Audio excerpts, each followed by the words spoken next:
केदारनाथ उपचुनाव को लेकर एक्शन में कांग्रेस ने जारी की 40 स्टार प्रचारकों की सूची। केदारनाथ उपचुनाव को लेकर जारी की गई है सूची। प्रदेश प्रभारी, प्रदेश अध्यक्ष सूची में शामिल हैं। पूर्व मुख्यमंत्री, विधायक भी सूची में शामिल हैं। ये बड़ी जानकारी आप तक पहुंचा रहे हैं। जहां आपको बता दें, केदारनाथ सीट को लेकर उपचुनाव होना है। ऐसे में जो स्टार प्रचारक है उनकी सूची जारी कर दी गई है।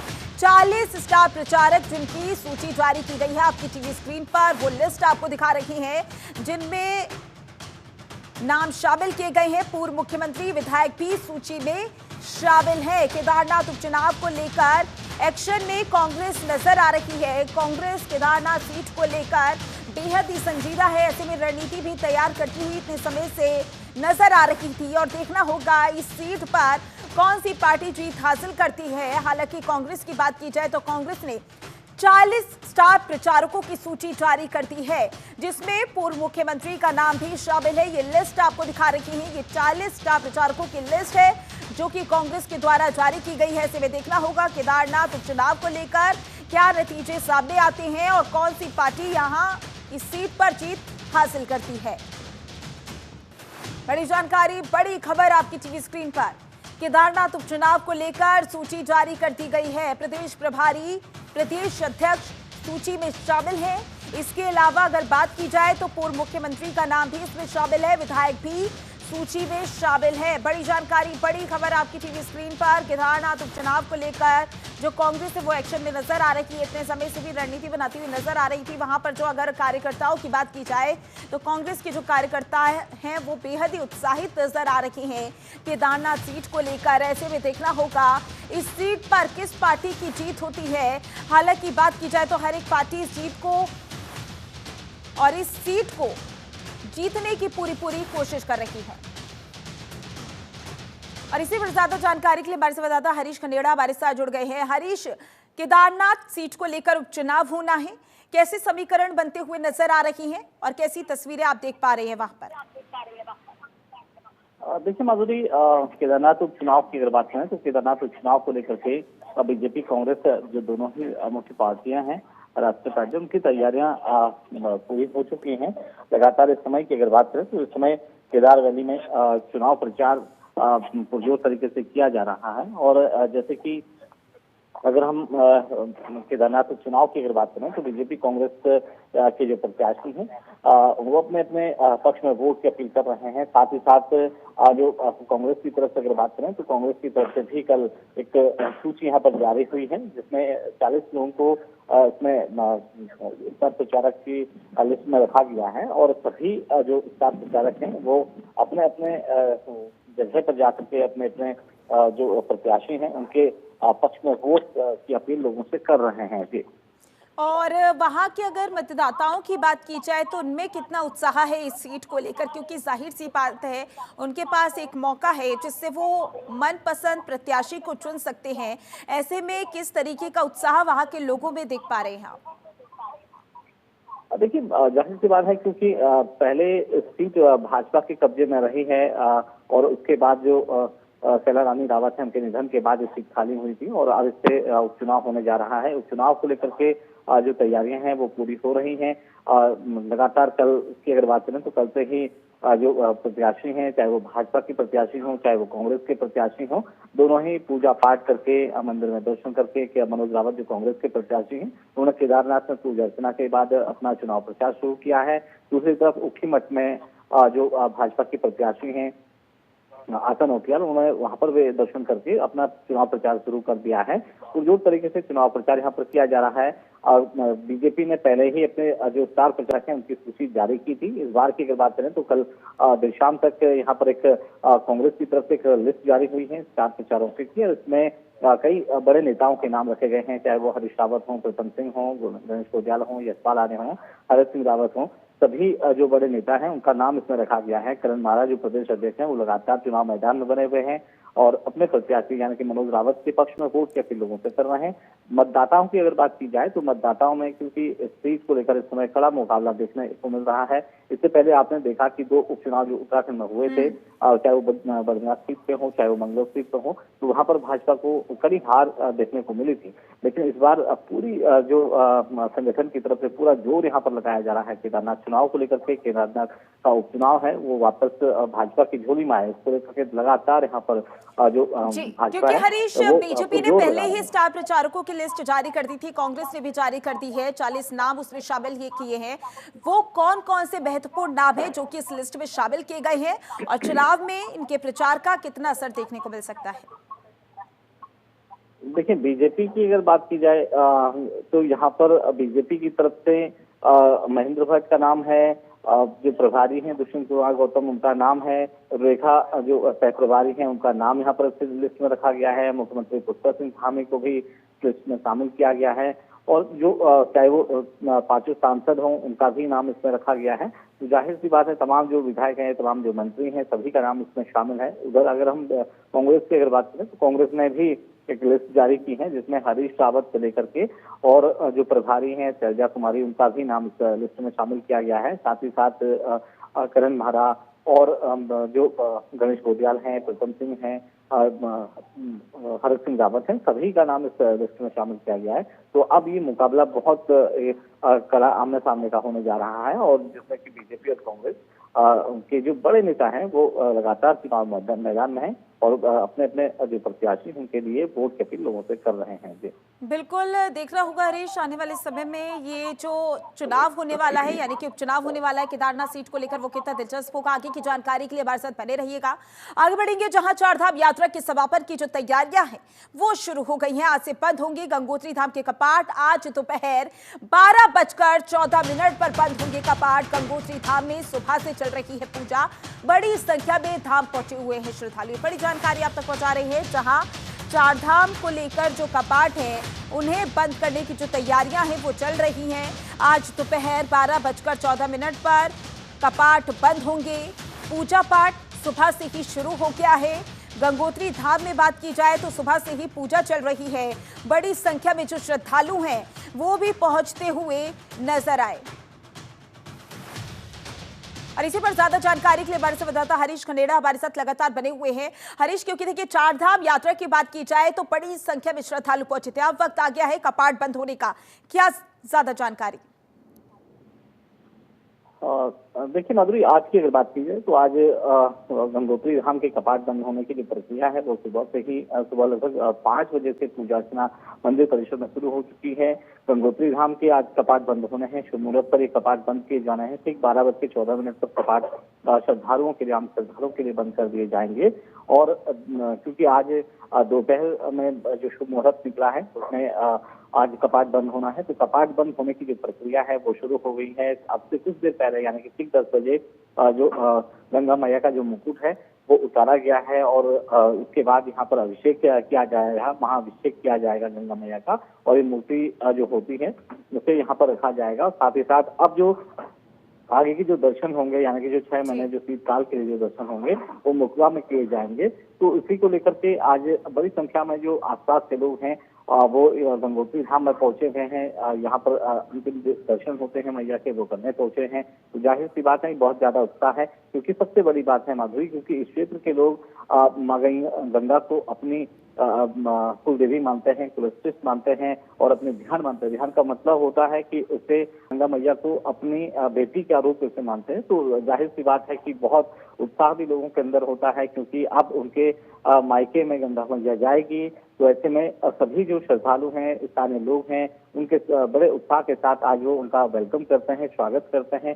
क्योंकि आज से जो मुकवा में जब मां गंगा रहेगी तो यानी कि अपने मायके में आज से गंगा मैया अपने मायके में रहने वाली है। तो क्षेत्र के लोगों में काफी उत्साह है, काफी खुशी है और इसी को लेकर के आज जो कपाट बंद होने की जो प्रक्रिया है वो शुरू हो चुकी है। एक ब्रह्म मुहूर्त यहाँ पर निकाला जा रहा है, शुभ मुहूर्त निकाला जा रहा है। हवन पूजन के बाद जो कपाट हैं वो बंद हो जाएंगे। ठीक 12:14 से कपाट। बिल्कुल हरीश, जब भी कपाट घाट बंद होने का वक्त आता है, श्रद्धालु होते हैं वो बहुत ज्यादा उत्साहित होते हैं कि वो दर्शन कर ले। ऐसे में बड़ी संख्या में श्रद्धालु पहुंच रहे हैं, आपने बताया भी। तो सुरक्षा के कैसे इंतजाम किए गए हैं ताकि वहां पहुंच रहे जितने भी श्रद्धालु हैं उन्हें किसी तरह की परेशानी ना हो? देखिए, सुरक्षा के लिहाज से सभी जो व्यवस्थाएं हैं वो पहले से ही चाक चौबंद की गई हैं। उत्तरकाशी जिले के जो पुलिस एसएसपी हैं, पुलिस की तरफ से जो टीम है वो लगातार यहाँ पर पहले ही बनी हुई है। गंगा मैया के जो दर्शन के लिए जो श्रद्धालु पहुंचे हैं, आज की पूजा अर्चना का दिन रहेगा। लगभग 12:14 पे कपाट बंद होने की जो प्रक्रिया है वो हो जाएगी और उसके बाद जो कपाट हैं वो श्रद्धालुओं के लिए बंद कर दिए जाएंगे। तो भीड़ जैसी आपदा तफरीक जैसी स्थिति न बन सके, इसको लेकर के चप्पे चप्पे पर पुलिस है और सभी को यहाँ पर दर्शन का मौका भी दिया जा रहा है, अभिषेक का मौका दिया जा रहा है, पूजन देखने का भी मौका दिया जा रहा है। तो ऐसे में कोई इस तरह की कोई दिक्कत ना हो, इसके लिए पूरी जो व्यवस्थाएं हैं जिला प्रशासन की तरफ से, पुलिस प्रशासन की तरफ से की गई है। जी बिल्कुल, देखना होगा कि किस तरीके से तस्वीरें निकलकर सामने आती हैं, क्योंकि सुबह से ही पूजा शुरू हो गई है। ज्यादा जानकारी के लिए बहुत बहुत शुक्रिया और आगे की जानकारी के लिए हमारे साथ बने रहिएगा हरीश। आगे बढ़ेंगे, जहां दीपावली में आतिशबाजी करने से उत्तराखंड की आबो हवा बुरी तरीके से प्रभावित हुई है। स्थिति ये रही कि दिवाली की रात प्रदेश के तमाम शहरों में एयर क्वालिटी इंडेक्स सामान्य से खराब की स्थिति की तरफ चला गया। सबसे बुरी हालत राजधानी देहरादून की रही, जहां दीपावली की रात दून यूनिवर्सिटी में लगी मशीन ने AQI 333 मापा। हालांकि अगले दिन यानी कि 1 नवंबर को एयर क्वालिटी इंडेक्स घटकर 276 हो गया। खास बात यह थी इस साल 2023 में दिवाली की रात से यह आंकड़ा काफी ज्यादा रहा। तो ये तस्वीरें आप देख सकते हैं किस तरीके से दीपावली के मौके पर जो एयर क्वालिटी इंडेक्स है वो बिगड़ता हुआ नजर आया। 333 तक पहुंच गया था, हालांकि अगले दिन 276 के आसपास पहुंच गया था। लेकिन ये तस्वीरें जो कि बयां कर रही हैं कि स्थिति कितनी खराब हो गई थी और ऐसी हवा में सांस लेना लोगों को तमाम परेशानियां दे सकता है।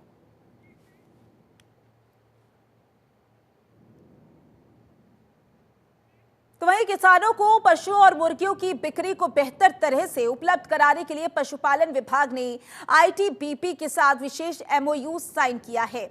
इस बात पर उत्तराखंड के पशुपालन मंत्री सौरभ बहुगुणा ने कहा कि उत्तराखंड के पशुपालकों, मत्स्य पालकों और मुर्गी पालकों को अपने सामान का व्यापार करने के लिए मार्केट उपलब्ध कराना हमारा मकसद है। इसके लिए ITBP एक नई संस्थान है।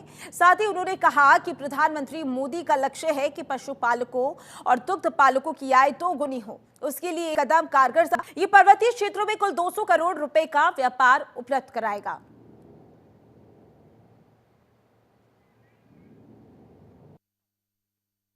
ये देखिए, कोशिश थी पशुपालन विभाग की कि उत्तराखंड के पशुपालकों को, मत्स्य पालकों को और हमारे कुक्कुट पालकों को एक chain of marketing, chain of line मिले, जिससे कि उनका जो सामान है, उनके जो बकरी है या वो ट्राउट फार्मिंग है या वो हमारे कुक्कुट है, इनको मार्केट अवेलेबल कराना हमारा मेन मकसद था। और ITBP एक बहुत बड़ी संस्था है, एक नामी संस्था है हमारी, और 8 महीने से चर्चा चल रही थी। लेकिन आज मैं पूरे प्रदेशवासियों को और मुख्यमंत्री जी को सबसे पहले धन्यवाद दूंगा, जिनके सामने ये MOU हुआ।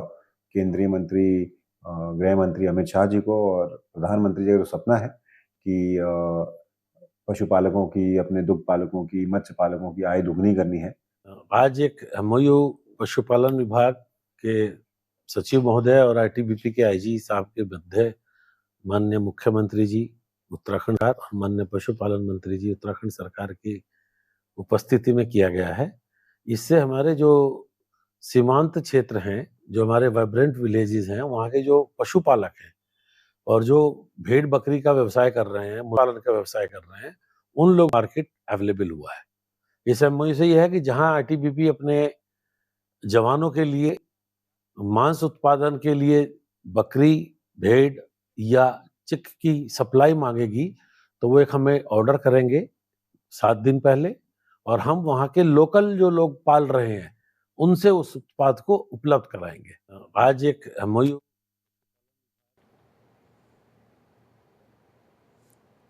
और इसी पर ज्यादा जानकारी हमारे संवाददाता हरीश हमारे साथ जुड़ गए हैं। हरीश, जो ये ITBP और पशुपालन विभाग के बीच MOU हुआ है वो कितना महत्वपूर्ण है और कितना फायदेमंद? बिल्कुल देखिए माधुरी, जिस तरह से सरकार का मकसद है कि प्रदेश में जो किसान हैं उनकी आय को दुगना किया जाए, इसमें चाहे वो भेड़ पालक हों, चाहे वो मुर्गी पालक हों, चाहे मत्स्य पालक हों, तो सभी जो किसान हैं उनकी आय दुगनी करने का लक्ष्य सरकार ने रखा है। विभाग की मंत्री की अगर बात करें सौरभ बहुगुणा की तरफ से, तो उन्होंने हाल ही में एक जानकारी दी थी कि अब जो 3 जिले हैं, खासतौर पर जो सीमावर्ती जिले हैं, चाहे वो चमोली हो, चाहे इसके साथ ही उत्तराखंड हो या पिथौरागढ़ हो, इन 3 जिलों को चिन्हित किया गया है जहां के किसान अब जो सीधा सीधा जो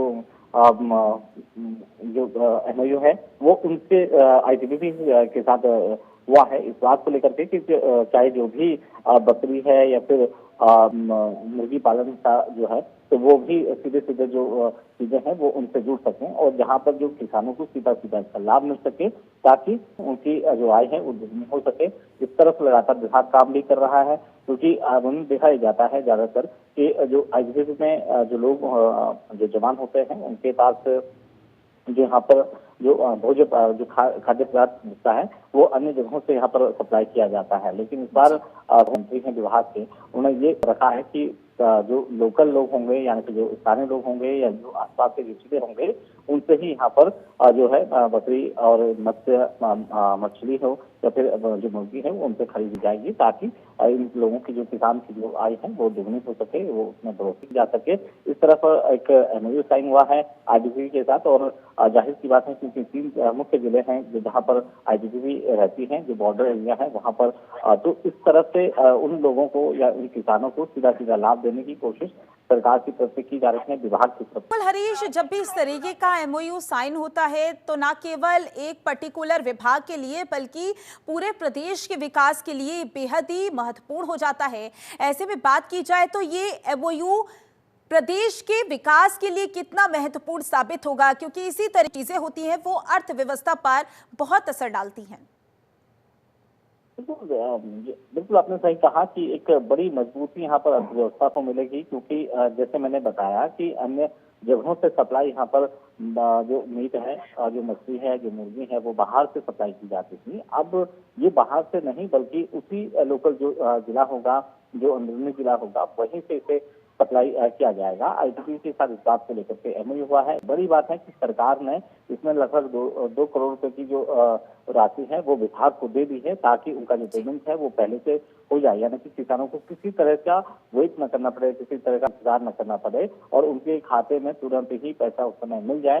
हालांकि जो विभाग है वो आईटीबीपी को बाद में उनसे पैसा लेगा, लेकिन किसानों को पहले इसका फायदा दिया जाए। इस तरफ सरकार का मन है कि अब जो किसान हैं उनकी आय दुगनी करनी है, उनकी जो आर्थिकी है वो मजबूत करनी है, तो इस तरफ लगातार सरकार काम कर रही है। विभागीय मंत्री सौरभ बहुगुणा ने इसकी जानकारी दी थी। जो किसान होंगे उनको सीधा सीधा लाभ यहाँ पर दिया जाएगा। आईटीबीपी एक बड़ा संस्थान है और बहुत बड़े यहाँ पर पैमाने में सप्लाई यहाँ पर होती है, तो अब जो सप्लाई है वो बाहर से न हो करके, अन्य प्रदेशों से न हो करके उत्तराखंड के लोकल यानी कि उसी जिले से उन लोगों को सप्लाई दी जाएगी। जी बिल्कुल हरीश, इससे न केवल पशुपालकों को बड़ा बाजार मिलेगा, आने वाले समय में जिस तरीके से उनकी आय दोगुनी होगी, इससे प्रदेश का विकास होगा। बहुत बहुत शुक्रिया ज्यादा जानकारी के लिए। तो वहीं देहरादून दिल्ली के बीच बन रही इकोनॉमी कॉरिडोर को लेकर केंद्रीय राज्य मंत्री अजय टम्टा ने कहा कि जल्द ही इस कॉरिडोर को निर्माण किया जाएगा और साथ ही जिसमें अभी तक 95% काम पूरा हो चुका है। केंद्रीय राज्य मंत्री ने कहा कि उनके द्वारा स्थलीय निरीक्षण किया जाएगा। अधिकारियों को तय समय पर कार्य पूरा करने के लिए कहा गया है। केंद्रीय राज्य मंत्री ने कहा कि इस कॉरिडोर के बनने से दोनों राज्यों के बीच की जो दूरी है वो कम हो जाएगी और आर्थिक गतिविधियों का लाभ मिलने लगेगा। साथ ही केंद्रीय राज्य मंत्री ने कहा कि गढ़वाल क्षेत्र के लिए नेशनल हाईवे के क्षेत्र में ये एक बड़ी सौगात भी है।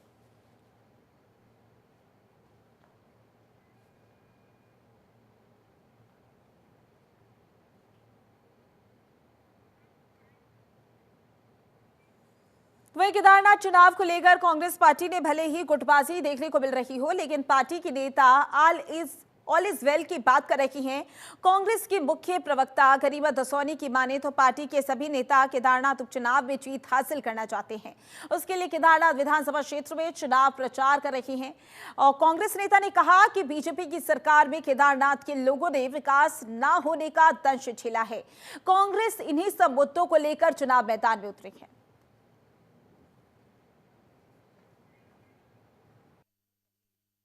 सच कुछ और ही है। ये पहले भी कहा है कि मंजिल सभी नेताओं की पहले दिन से एक ही थी, उनके रास्ते बस अलग अलग थे और हाईकमान का काम ही यही होता है कि सबको बैठाकर उनके बीच में समन्वय स्थापित करना और सबको बताना कि अनंता सबने एक ही मंजिल पर है। तो मोटो या एम या गोल कहें तो सारे नेताओं का एक ही था, वो था किसी तरह से हैट्रिक हम मार दें, हम बद्रीनाथ और मंगलौर के बाद केदारनाथ जीतें।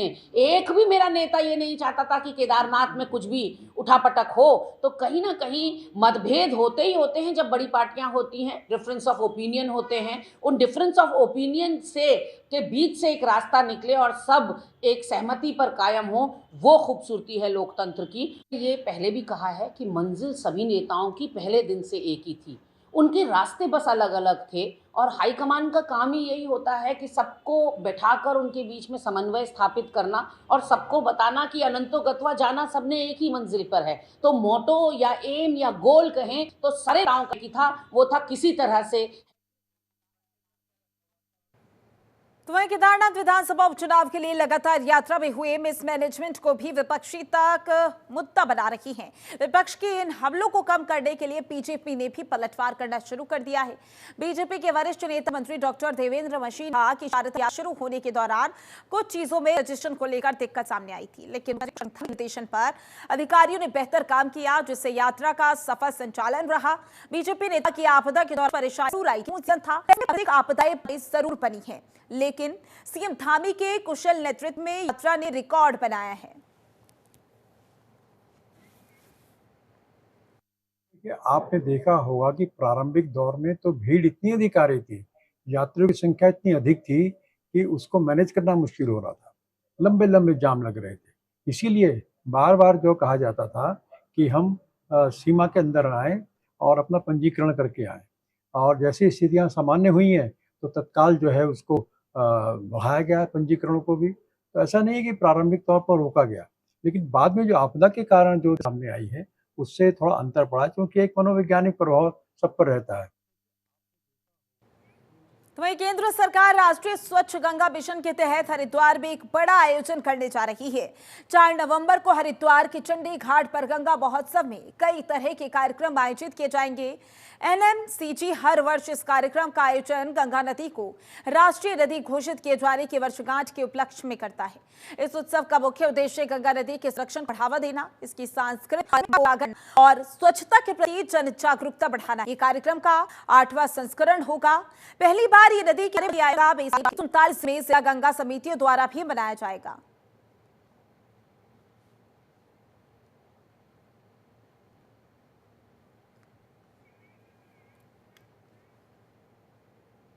खबर रुड़की से है, जहां गंग नहर के ऊपर बनाया जा रहा निर्माणाधीन पुल अचानक से गिर गया, जिसके बाद मौके पर अफरा तफरी मच गई।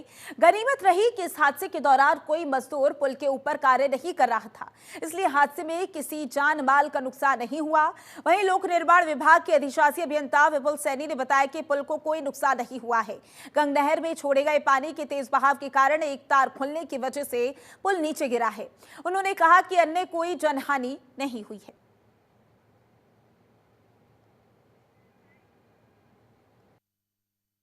हमारा एक निर्माणाधीन पैदल सेतु जो कि गंग नहर पे पीर बाबा के पास बनाया जा रहा था, उसकी बॉटम को रात जो पानी हमारा नहर में, उसकी वजह से उसमें जो झटका लगा उसके वीटी कॉलम को, तो वो एक रस्सा उसका जो है हमारे एंकर ब्लॉक से वो शायद खुल गया। उसकी वजह से थोड़ा जो है वो थोड़ी सी पानी में आ गई है, जिसकी वजह से हमारा थोड़ा टाइम का नुकसान हुआ है। वैसे उसमें जान माल की कोई हानि नहीं हुई है और थोड़ा सा टाइम हमारा एक्स्ट्रा लगेगा। तो था जमकोट का कार्य चल रहा था। वहीं हल्द्वानी के कुसुमखेड़ा स्थित उजाला हॉस्पिटल में डॉक्टरों की लापरवाही के चलते एक मरीज के मामले में हंगामा खड़ा हो गया। मृतकों ने अस्पताल प्रबंधन पर गंभीर आरोप लगाते हुए कहा कि उचित चिकित्सा की कमी और डॉक्टरों की अनुपस्थिति के कारण उनके परिजनों की जान चली गई। परिजनों का कहना है कि अस्पताल में भर्ती के दौरान उन्हें लगातार गुमराह किया गया। 5 दिनों तक अस्पताल और डॉक्टरों ने उन्हें यह आश्वासन दिया कि मरीज का इलाज किया जाएगा, लेकिन छठे दिन उन्हें बताया गया कि डॉक्टर मौजूद नहीं है।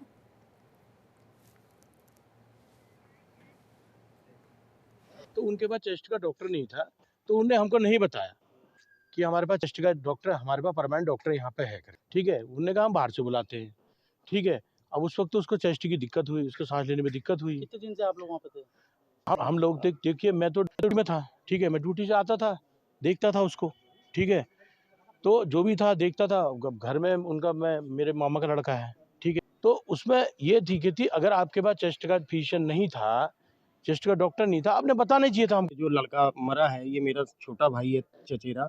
इसमें क्या कहते हैं, डॉक्टरों ने पहले कहा 12 घंटे में, फिर कहा 48 घंटे, फिर कहा 72 घंटे में। 72 घंटे बाद जब हमने इनसे पूछा क्या हुआ, तो इनने कहा नहीं, पेशेंट सही है, बिल्कुल स्थिर है, आप लोग मत ले जाइए। फिर इनने 25 तारीख से एडमिट था, फिर 30 तारीख के दिन ये लोग अचानक बोले आप पेशेंट को यहाँ से लेके जाए। हम यहाँ पे लगभग पिछले 10 साल से देख रहे हैं इस हॉस्पिटल की स्थिति। यहाँ पर आए दिन शिकायतें रहती है। बड़े भाई 5 तारीख को, उसके बाद इन्होंने यहाँ उसका आधे घंटे के अंदर ऑपरेशन करा। सर में चोट लगी उनके। ऑपरेशन करने के बाद इन्होंने बोला कि स्थिति ठीक है, अब कोई बात नहीं, स्थिति ठीक है।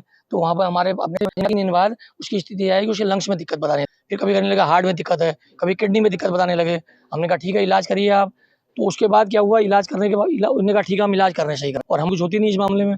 एक छोटा भाई डॉक्टर है, तो उसको बुलाया हमने। जब उसने रिपोर्टें देखी हैं, रिपोर्ट में देखा कि इसके लंग्स में बहुत ज़्यादा दिक्कत पड़ी हुई है। हम यहाँ पे